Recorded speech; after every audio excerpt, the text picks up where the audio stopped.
Lay continues to claim he did nothing wrong. Joining us now with more on what to expect as the case proceeds is Joe Tacopina. He is criminal defense attorney, former federal prosecutor. Joe, good morning. Good to see you again. Good morning, Bob. We've been speculating on the nature of what's going to unfold here for Lay.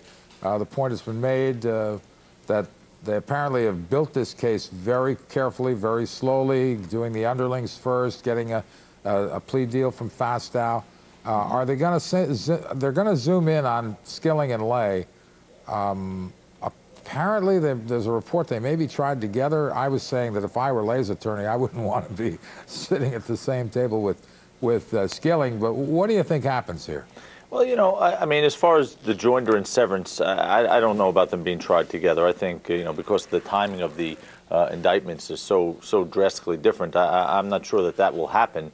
But what I think is going to happen here is basically there's going to be, you know, the case is going to come down to Kenneth Lay's actions around or about August 2001 when he sort of took over for Skilling as CEO again.